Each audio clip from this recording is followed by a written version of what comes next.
केला बेचने वाली चुड़ैल। एक बार की बात है, जादूपुर नाम के एक गांव में करतब दिखाती एक औरत एक रेड्डी के लिए गांव में आती है।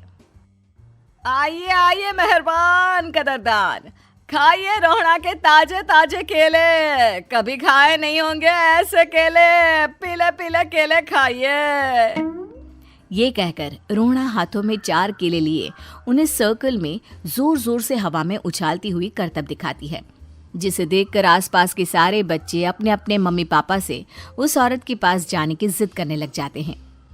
पापा, ऐसा तो सर्कस में बॉल से होता है ना, ये आंटी तो केले से कर रही है। चलिए ना पापा, देखते हैं। रोहड़ा एक पतली सी तार पर चलती हुई केलों से करतब दिखाती है। आते जाते सभी लोग बाहर रुककर उसके करतब देखते हैं और वाह वाही करते नहीं थकते। जैसे ही एक आदमी पास आकर उसे पैसे देने लग जाता है, तब वो कहती है, अरे नहीं नहीं साहब, मैं करतब तो बच्चों के मन को बहलाने के लिए करती हूँ। धंधा तो मेरा केले का है। पीछे देखो मेरी रिड्डी, जो भी मेरे केले खाएगा मेरी तरह चुस्त दुरुस्त और तंदुरुस्त हो जाएगा। पता चलता है क्या कि मेरी उम्र 55 की है। अरे पर ऐसे ठंड के मौसम में कोई केला क्यों खाएगा? ये ऐसे वैसे केले नहीं है साहब, ये शरीर में गर्मी देते हैं। ठंड को दूर भगाए जो भी रोहिणा के केले खाए। पापा, अगर मुझे केले नहीं मिले तो मैं घर नहीं जाऊंगी। तभी उसके पापा कहते हैं कि बेटा, केले ठंड में कभी गर्मी नहीं देते। ये सब कहने की बातें हैं, सामान बेचने का तरीका है इनका।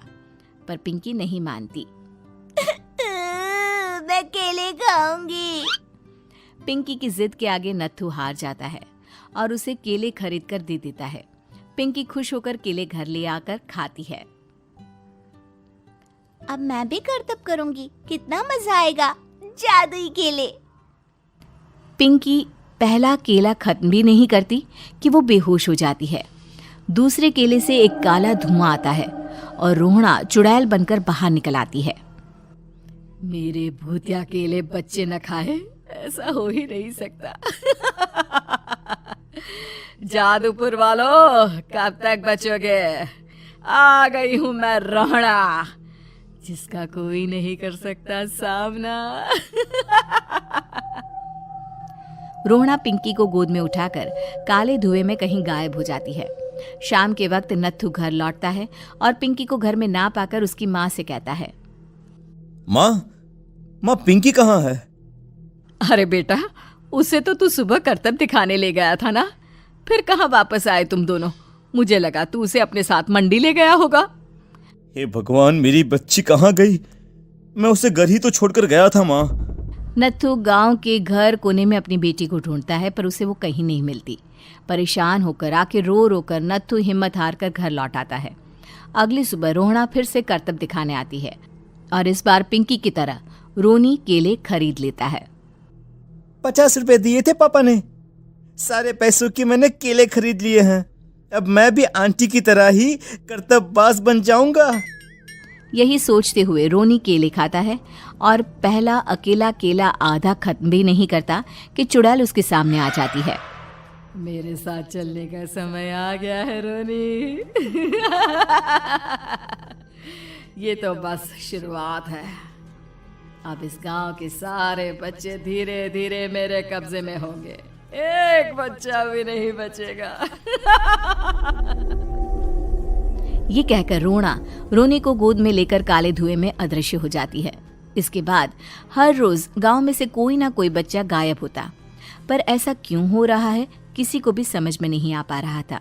रोज की तरह अपनी बेटी पिंकी की तलाश में नत्थू गांव के एक तालाब के पास बैठा रो रहा था।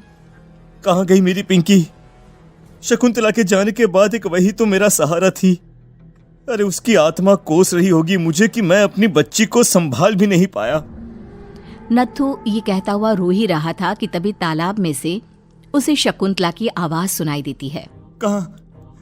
कहाँ थी तुम शकुंतला? हमारी बच्ची और सारे गायब हुए बच्चे रोहड़ा के कब्जे में हैं। वो बच्चों को जो केले देती है उससे बच्चे बेहोश हो जाते हैं और उसके कब्जे में आ जाते हैं और वो उन्हें ले जाकर काली दुनिया में ले जाती है। पर वो ऐसा क्यों कर रही है? ये मैं नहीं जानती, पर उस दुनिया का रास्ता मैं आपको बता सकती हूँ। जहां ये नदी खत्म होती है वहां एक केले का पेड़ है, उसके नीचे एक दरवाजा है, वहीं से रास्ता जाता है उस दुनिया का। ये कहकर शकुंतला की आत्मा गायब हो जाती है। गांव के सभी लोग झुंड बनाकर उसी रास्ते से काली दुनिया में चले जाते हैं और वहां देखते हैं कि सारे बच्चे वहां काम कर रहे थे। पापा मुझे ले चलो यहाँ से। पापा पापा। सभी बच्चे अपने मम्मी पापा से लिपट जाते हैं। तो तुम लोग यहाँ तक आ गए? क्यों हमारे बच्चों को पकड़ लिया तूने? तुझे शिकार ही बनाना है तो ले, हम सब आ गए हैं, हमें खा ले। नहीं, मुझे बच्चे चाहिए। मेरे बच्चे के बदले तुम लोगों के बच्चे। क्या मतलब? मैं इसी गांव में रहने वाली एक औरत थी। केले की चोरी के इल्जाम में मेरे बेटे को गांव वालों ने इतना मारा कि वो मर गया। उसी दिन मैंने ठान लिया कि गांव वालों का भी वही हाल करूंगी। कुछ दिन बाद बेटे के चले जाने के दुख में मैं भी मर गई और मेरी भटकती आत्मा एक चुड़ैल बन गई। और फिर मैंने बदला लिया तुम सबके बच्चे छीनकर। बर्दाश्त नहीं कर पाए ना? सोचो मुझ पर क्या बीती होगी। हमें माफ कर दो रोना। पता नहीं ये किसकी गलती थी, पर हम सभी माफी मांगते हैं। हमारी खुशियां लौटा दो, तुम भी तो एक माँ हो। गांव वालों की बात सुनकर रोना का मन पिघल जाता है और वो बच्चों को छोड़ देती है।